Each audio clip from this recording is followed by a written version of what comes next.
할렐루야, 할렐루야, 아멘. 자, 하나님의 말씀을 함께 나누도록 하겠습니다. 오늘 하나님 말씀은 고린도후서 12장 5절부터 10절까지 말씀입니다.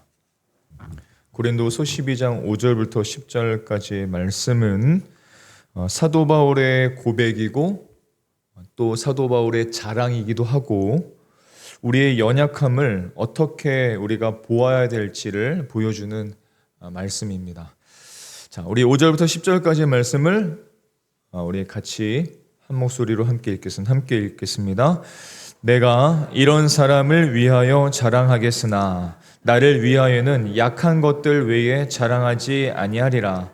내가 만일 자랑하고자 하여도 어리석은 자가 되지 아니할 것은 내가 참말을 함이라.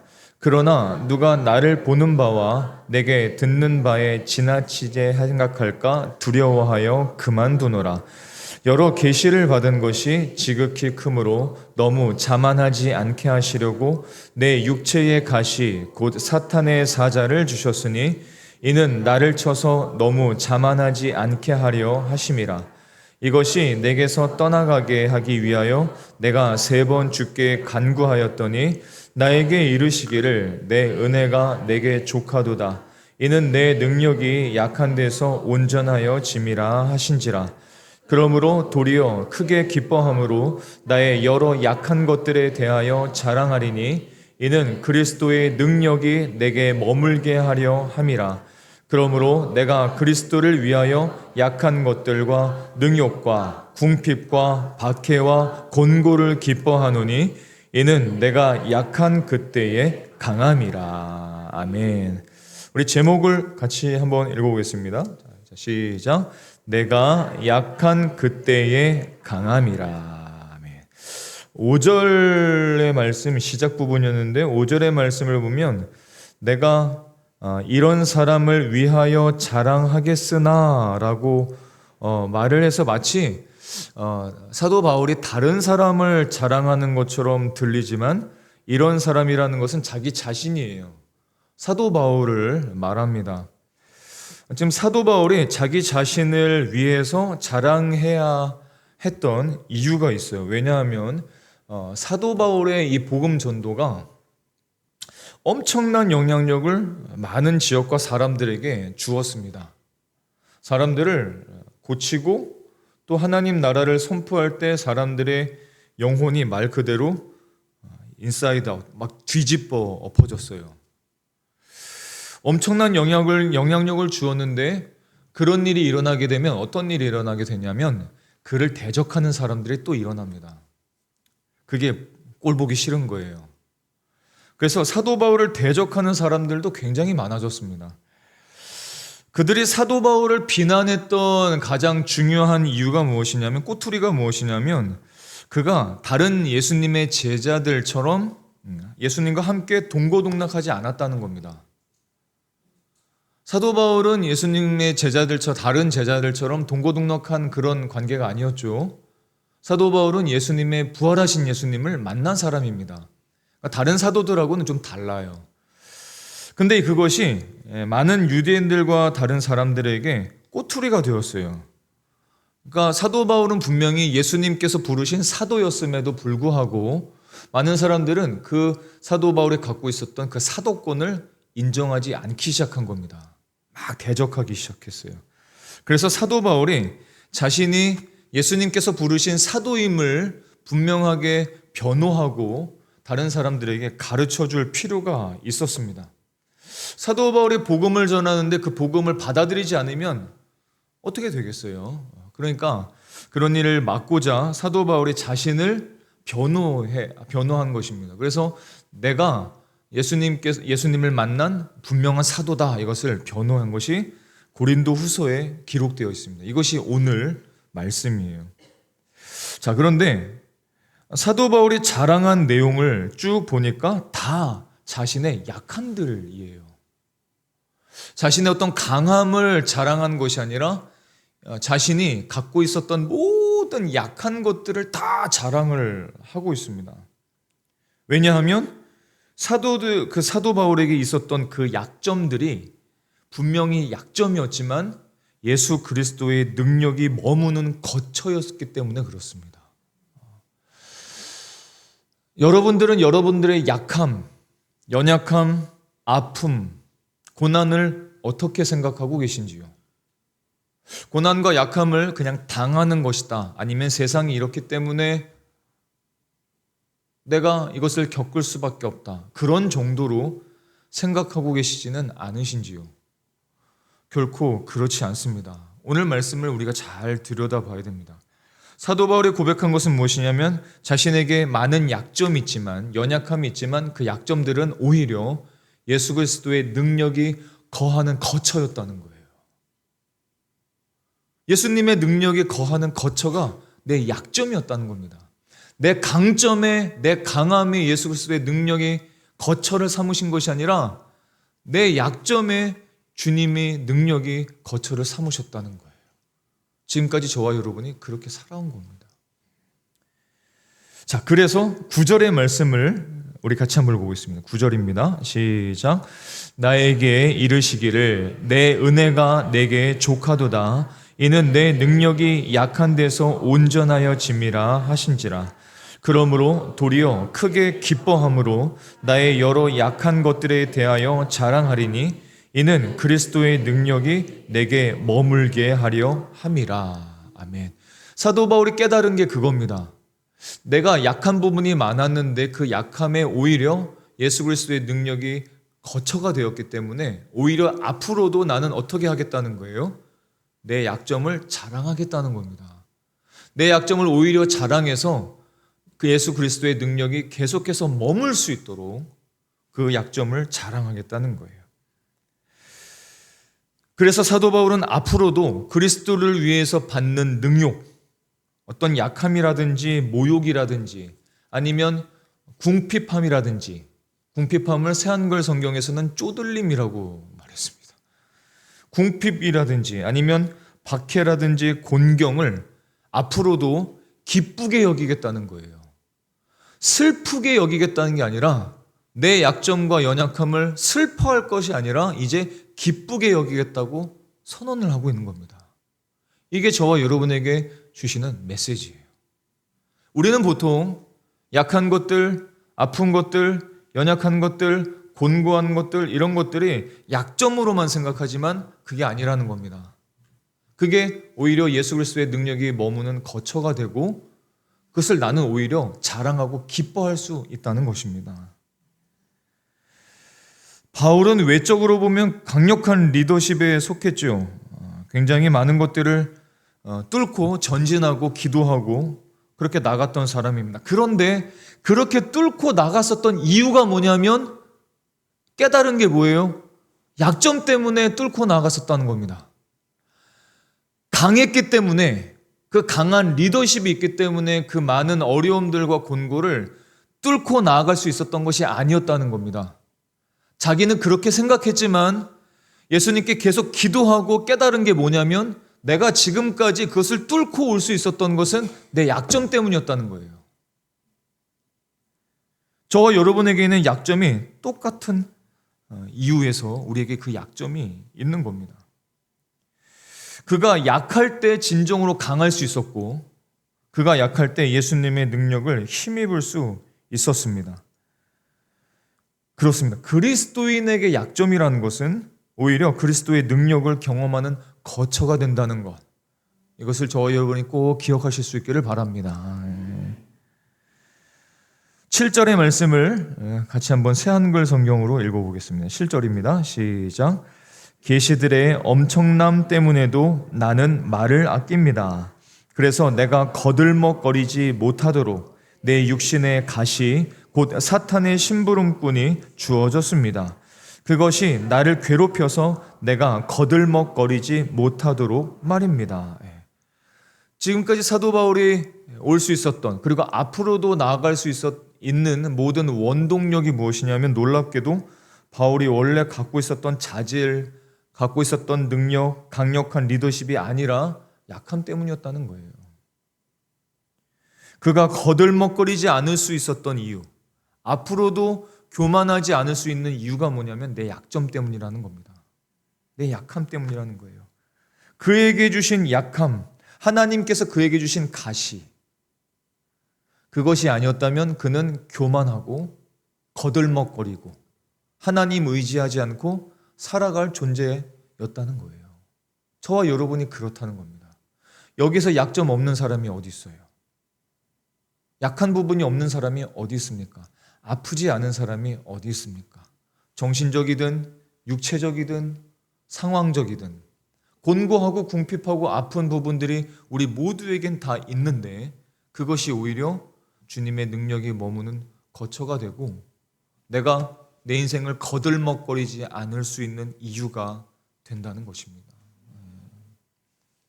그러니까 감사라는 거예요. 그 약함을 맨날 원망하고 아파하고 그 약함 때문에 연약함 때문에 다른 하나님께서 주신 그 은혜를 보지 못하는 것이 아니라 오히려 그것 때문에 하나님의 은혜를 제대로 보라. 이렇게 말씀을 하시는 겁니다. 사도 바울이 가지고 있었던 이 가시에 대해서는 여전히 물론 논란이 많지만 그의 육체의 질병이라든지 아니면 복음 때문에 받는 핍박과 환난이든지 어쨌건 가시였습니다. 가시는 찔리면 아픕니다. 쉽게 빠지지도 않습니다. 그게 가시죠. 그의 육체에서 쉽게 떠나가지 않고 그를 찌르고 괴롭히던 어떤 그 육체의 가시가 있었어요. 그런데 그 자신의 연약함이 오히려 강함이라는 것을 깨닫고 고린도 교회 성도들에게 이것을 선포하고 있는 것입니다. 고린도서 12장 10절의 말씀을 우리 다시 한번 마음에 새기면서 함께 읽도록 하겠습니다. 함께 읽겠습니다. 그러므로 내가 그리스도를 위하여 약한 것들과 능욕과 궁핍과 박해와 곤고를 기뻐하노니 이는 내가 약한 그때의 강함이라. 아멘. 다시 말해 이 가시 때문에 그는 분명히 약했습니다. 가시 때문에 덜 아픈 게 아니었어요. 가시 때문에 많이 아팠어요. 그는 분명히 가시 때문에 약해질 수밖에 없었습니다. 하지만 그것 때문에 오히려 실로 강할 수 있었다는 것입니다. 이것이 오늘 밤 저와 여러분이 나누기 원하는 핵심이에요. 우리에게 있는 연약함이 있습니다. 우리에게 있는 연약함은 오히려 나로 하여금 진정한 강함을 주는 원동력이 되고 그리스도의 능력이 머무는 거처가 되는 것입니다. 이것이 그리스도인들만이 누릴 수 있는 역설의 진리예요. 역설의 진리. 모순적으로 보이지만 이것이 진리라는 것입니다. 조금 더 자세하게 볼까요? 저와 여러분 안에 있는 이 연약함이 주는 유익이 무엇일까요? 세 가지를 함께 생각해 보겠습니다. 첫 번째는 무엇이냐면 우리의 약함은 우리를 교만하지 않게 만들어줍니다. 인생을 살다 보면 소위 잘 나가는 때가 있습니다. 여러분은 언제셨나요? 자신을 과대평가하거나 아니면 자신을 우상화할 가능성이 누구에게든지 다 생겨나게 되어 있습니다. 구약을 보면 우리가 많이 보고 그것을 느끼지 않았습니까? 우상을 만들었어요. 근데 우상을 만든 이유가 뭡니까? 성경을 보면 우상을 만들 때 사람들이 말했던 이유가 다 똑같았습니다. 그것이 뭐냐면 자신을 위해서, 나를 위해서 우상을 만들었어요. 우상의 실체가 뭐냐면 나라는 겁니다. 그러니까 우상을 만들었지만 실제로는 그 우상의 실체가 누구예요? 나라는 겁니다. 나예요. 자, 이사야서 2장 20절의 말씀을 보면 사람이 자기를 위하여 경배하려고 만들었던 은 우상과 금 우상. 출애굽기 20장 4절의 말씀을 보면 너를 위하여 새긴 우상을 만들지 말고. 그러니까 우상을 만들지만 그 목적이 뭐예요? 다 나입니다. 나를 위해서 우상을 세우는 거예요. 우상의 실체는 결국 자신이라는 겁니다. 이 시대가 점점 개인주의가 팽배해진다는 것은 무엇을 뜻하는가? 각 개인이 우상화가 되어가고 있다는 겁니다. 다 그래요. 전 세계가 다 그렇습니다. 개인주의가 만연해졌다라는 것은 단순히 시대의 어떤 흐름이 아닙니다. 각 사람들이 하나님을 섬겨야 되는데 하나님을 섬겨야 될 사람들이 자신을 섬기기 시작했다는 겁니다. 그게 이제 예수님께서 다시 오시는 그날까지 쭉 간다는 거예요. 그래서 지금은 모든 사람들이 느끼는 유혹이 무엇이냐면 나를 우상화하려는 유혹을 날마다 받고 있습니다. 그런데 그래서 하나님께서 가시를 허용하시는 겁니다. 가시를 허용하시는 거예요. 고난도 허용하시고 가시를 허용하셔서 내가 나를 우상화하지 않도록 만드시는 겁니다. 내가 나를 우상화하게 되면은 결국 하나님을 의지하지 않고 하나님을 믿지 않거든요. 하나님께서는 그것을 막기 위해서 각자에게 합당한 가시를 주셨다는 겁니다. 그래서 우리의 한계를 느끼게 하시는 거예요. 만약에 가시가 없다면, 여러분들에게 아픔이 없다면, 연약함이 없다면, 나는 한계가 없어. 난 모든 것을 다 할 수 있어. 점점 이런 생각을 하다가 교만해지고 자만해지고 사도 바울의 새한글 성경 버전처럼 거들먹거리기 시작하면서 하나님을 의지하지 않게 된다는 겁니다.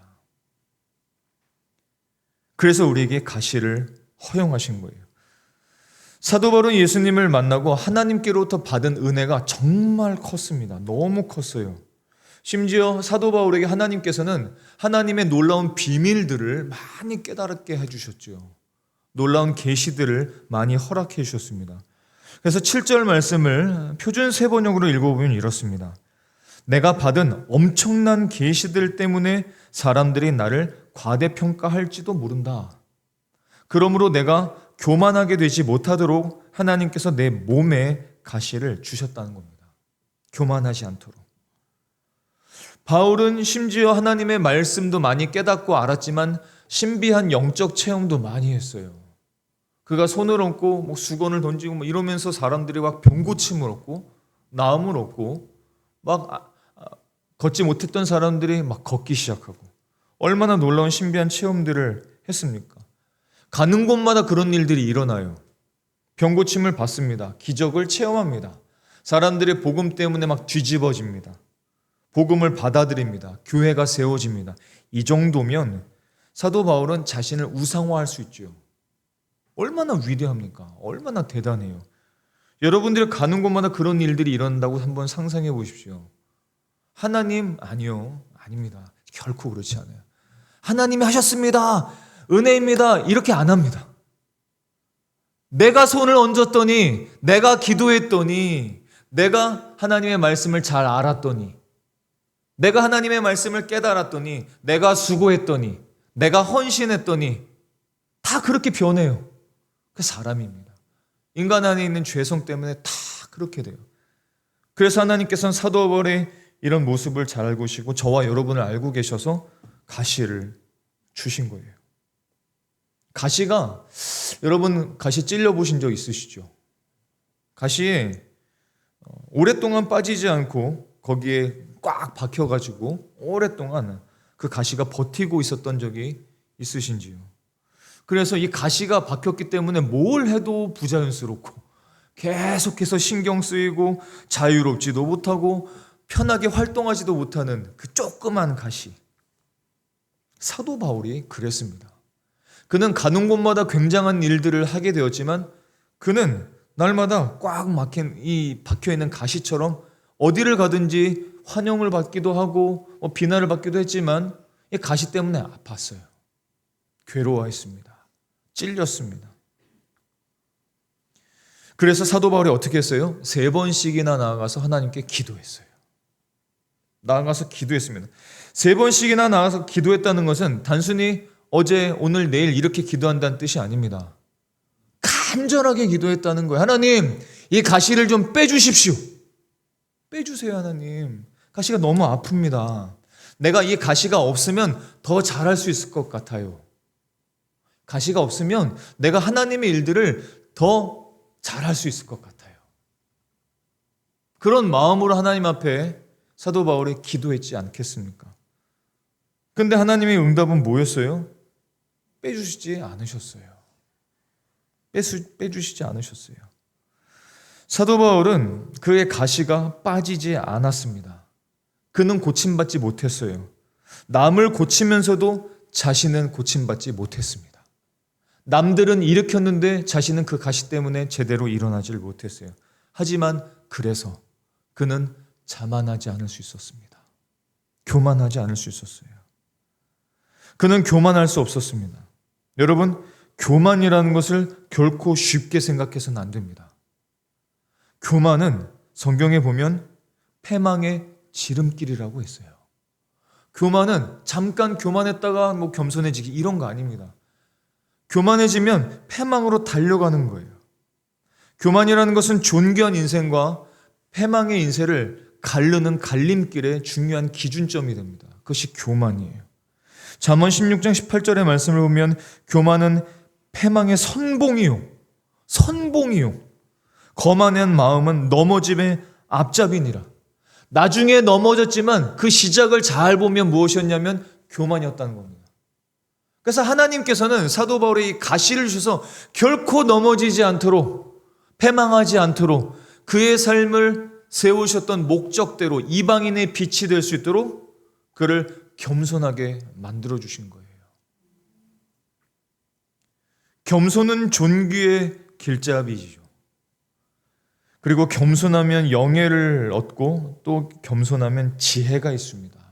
또 예배 때마다 겸손한 자에게는 무엇이 있냐면 은혜가 있습니다. 그러니까 겸손한 사람과 교만한 사람은 많은 것들이 달라지게 되어 있어요. 하나님께서는 이 가시를 통해서 사도 바울이 자기의 한계를 느끼고 자기가 불가능한 인간임을 계속 깨닫게 하셨습니다. 그리고 예수의 능력이 그에게 머물도록 하셨습니다. 그러므로 여러분에게 어떤 가시가 있거든 이런 가시가 있다면 감사하실 수 있기를 바랍니다. 하나님을 찬양하세요. 그리고 그것은 놀라운 은혜라는 것을 기억하고 그 가시가 나에게 교만이 머물지 못하도록 나를 이끄는 약이라는 사실을 기억하시고 예수 그리스도의 능력이 머무는 거처임을 믿으시고 그 약점을 오히려 자랑하는 저와 여러분이 되실 수 있기를 바랍니다. 두 번째로 우리의 약함은 우리로 하나님을 의지하게 합니다. 사도 바울이 자신을 찌르고 아프게 하는 이 육체의 가시를 경험하면서 한 일, 그것은 무엇이냐면 기도였습니다. 그가 이 가시를 느낄 때마다 했던 것이 사실 기도였어요. 3번씩이나 간절히 이 문제로 하나님께 진지하고 절실하게 간청했다고 했습니다. 간청했다고 했어요. 그냥 한번 기도한 것이 아니라 간청했다고 했습니다. 하나님, 나에게 이 가시를 떨어져 나가게 해 주십시오. 이렇게 기도했어요. 여러분, 기도한다는 것은 무엇을 뜻할까요? 왜 사람들은 기도하지 않을까요? 왜 사람들은 기도할까요? 사람들이 기도하지 않는 이유는 무엇이냐면 하나님을 의지하지 않는다는 것입니다. 사도 바울이 3번씩이나 나아가 간청했다는 것은 그 가시 때문에 하나님께 나올 수 있었다는 거예요. 하나님께 기도할 수 있었다는 겁니다. 기도라는 것은 하나님의 도움을 구하는 것이고 하나님을 의지하는 것입니다. 우상을 의지하는 자는 망하지만 하나님을 의지하는 사람은 복이 있습니다. 시편 84편 12절 말씀을 같이 한번 보겠습니다. 시작. 만군의 여호와여, 주께 의지하는 자는 복이 있나이다. 아멘. 근데 주를 의지하는 사람이 어떤 사람이에요? 가시 때문에, 그 약함 때문에 하나님께 기도하는 거 아니겠습니까? 약함이 없다고 생각해 보세요. 가시가 없다고 생각해 보세요. 누가 기도하겠어요? 내가 아프지 않다고 생각해 보세요. 궁핍하지 않다고 생각해 보세요. 쪼들림이 없다고 생각해 보세요. 기도하겠습니까? 누가 기도하겠습니까? 그거를 기도하지 않죠. 그래서 세상 사람들은, 하나님을 의지하지 않는 사람들은 기도하지 않는 겁니다. 근데 우리는 그 약함 때문에 하나님께 나아가 기도할 수 있으니 얼마나 은혜를 받은 사람들입니까? 사도 바울이 3번씩이나 그렇게 기도했지만 하나님의 응답은 그것이 아니었습니다. 하나님은 가시를 통해서 기도를 멈추지 않게 하셨어요. 하나님을 의지하는 겸손한 인생이 되게 하셨습니다. 저와 여러분에게 있는 이 연약함은 하나님을 의지하게 하는 은혜의 통로라는 사실을 기억하실 수 있기를 바랍니다. 그가 기도할 때 주님은 사도 바울을 깨닫게 해주셨어요. 어떻게 깨닫게 해주셨는가? 우리 8절과 9절 말씀을 우리 새한글 성경으로 같이 읽어보겠습니다. 시작.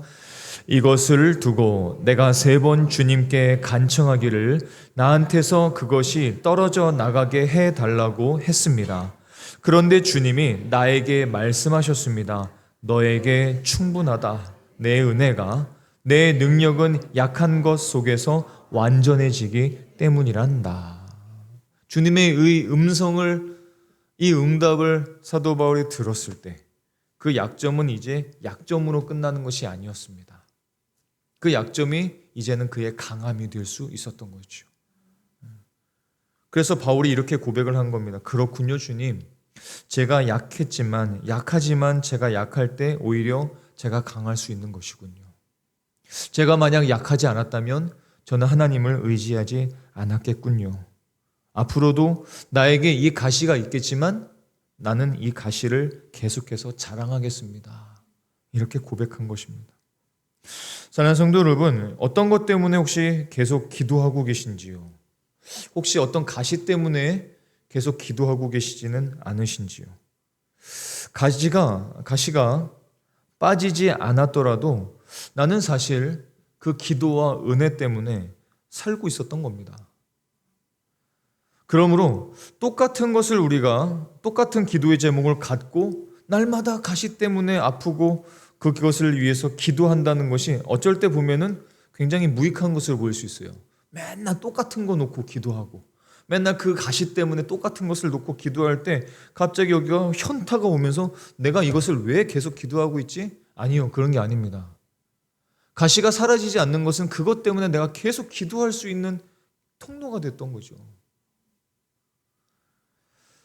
그래서 하나님의 은혜를 깨닫게 되고 어떤 약함도 이제는 버틸 수 있는 힘을 그 가시를 통해서 받을 수 있었던 것입니다. 오늘도 아마 여러분들은 기도 시간에 똑같은 것을 그 가시를 놓고 기도할 수도 있습니다. 괜찮습니다. 가시가 당장 빠지지 않아도 괜찮습니다. 가시가 오히려 사도 바울처럼 있는 것이 더 유익할 수 있습니다. 예수님의 가시 면류관을 한번 생각해 보십시오. 그분이 예수님께서 가시 면류관을 쓰셨지만 그 뺄 수 없는 그 무겁고 무서운 가시 면류관을 쓰셨지만 결국은 그 가시 면류관이 영광의 면류관이 될 수 있었습니다. 가시라는 것이 당장 나에게는 가시로밖에 보이지 않지만 오히려 그것이 나에게는 강함을 주는 귀한 은혜의 통로가 될 수 있음을 기억하시고 하나님을 의지하며 기도하는, 기도를 포기하지 않는 저와 여러분이 되실 수 있기를 주님의 이름으로 축원합니다. 마지막으로 우리의 연약함은 우리로 하여금 이웃들을 사랑하게 만들어줘요. 서두에 말씀드렸던 것처럼 고린도 교인들 중에서는 어떤 사람들은 사도 바울을 인정하지 않았습니다. 바울을 반대했습니다. 그리고 공격했어요. 사도 바울은 어떻게 보면 변호할 기회가 전혀 없었고 일방적으로 무력하게 계속해서 당하고 있었습니다. 계속해서 그렇게 당하고 있었다면 사도 바울도 참 마음이 강팍해지지 않았을까요? 자기를 계속 공격하는 그 사람들을 향해서 분노의 마음이 생기지 않을 수 있었겠습니까? 사도 바울이 받고 있었던 오해, 사도권에 대한 부정적인 생각들, 견해들, 그런 착각과 오해들, 그런 것들은 오히려 사도 바울이 갖고 있었던 이 육체의 가시보다 더 아픈 것일 수 있었습니다. 육체의 가시보다 나의 사도권을, 내가 예수님의 사도라는 것을 인정하지 않는 사람들의 박해와 그 고난들, 그런 말들을 들을 때마다 얼마나 그 마음이 찢어졌겠습니까? 왜냐? 그것을 박해를 받는다는 것은 결국 내가 전하는, 사도 바울이 전하는 그 복음에 타격을 주기 때문이었죠. 그래서 사실 사도 바울은 육체의 가시보다 더 아픈 것이 무엇이었냐면 그런 사람들로부터 받는 착각과 오해였습니다. 그게 마음이 더 아팠어요. 육체의 문제보다 그것이 더 예리했던 가시였을 것입니다. 그런데 오늘 본문이 끝나는 12장 11절 말씀 이후부터 고린도후서 13장 마지막까지 사도 바울이 호소하고 있는 한 메시지가 무엇인지 아십니까? 그가 받는 모든 오해들, 부당한 공격들, 사람들로 받는 그런 말들, 그런 것에도 불구하고 사도 바울은 그 사람들을 계속해서 사랑한다는 겁니다. 왜? 가시 때문에. 가시 때문에 저 사람들 안에 있는 연약함과 아픔들을 이해하고 사랑할 수 있었다는 거예요. 사도 바울에게 가시가 없었다면 저 사람들은 나를 공격하는 사람들, 나에게 아픔을 주는 사람들로만 끝난다. 이것이었습니다. 그들을 사랑할 수 없었다는 거예요. 그런데 사도 바울에게 있었던 이 가시 때문에 저들도 가시에 찔려 있는 사람들이구나. 저들도 아픈 사람들이구나. 저들도 연약한 사람들이구나. 그것을 깨닫고 저들을 이해하고 용납해주고 사랑해줄 수 있었다는 겁니다. 가시가 아니었다면 저들을 용납할 수 없었다는 거예요. 고린도후서 12장 15절에 이렇게 고백하고 있습니다. 같이 읽겠습니다. 내가 너희 영혼을 위하여 크게 기뻐함으로 재물을 사용하고 또 내 자신까지도 내어주리니 너희를 더욱 사랑할수록 나는 사랑을 덜 받겠느냐, 이렇게 말합니다. 너희들이 나의 사도권을 계속 부정하고 오해하고 착각하면서 말을 한다 할지라도 나는 내 모든 것을 내어주겠다는 겁니다. 사랑하겠다는 거예요. 근데 그 이유가 뭡니까? 내 안에는 가시 때문에 그것을 깨달았다는 겁니다. 그들이 바울을 어떻게 대하든지 상관없이 자신은 그들을 사랑하고 자신을 내어주겠다고 고백한 것입니다. 무슨 말이에요? 사도 바울에게 있었던 이 연약함과 고난은 오히려 바울을 이런 사랑의 사람으로 변화시킬 수 있었다는 것입니다. 이것이 하나님께서 사도 바울에게 고난을 허용하신 중요한 목적 중에 하나였습니다. 그 가시를 통해서 사람들을 사랑할 수 있도록, 그들의 연약함을 이해할 수 있도록. 그래서 참 보면 주님의 일들을 하는 사람들 보면 다 약점들이 있어요. 연약함이 다 있습니다. 오랫동안 그것이, 그 가시가 빠지지 않는 목회자들, 전도사들, 사역자들이, 선교사들 얼마나 많은지 모릅니다. 그 가시를 빼버리면 거들먹거리기 시작하거든요. 그 가시를 빼버리면 안 되거든요. 그래서 그 가시를 그냥 내버려 두십니다. 합당한 때가 되고 또 하나님의 뜻이 또 있으시다면 그 가시를 빼주시겠죠. 하지만 영혼들을 세우기 위해서, 그 영혼들을 사랑하기 위해서 그 가시를 그냥 놔두실 때도 있다는 것입니다. 우리가 구원받은 성도라면 고난 속에서 우리는 하나님의 특별한 위로를 경험하게 됩니다.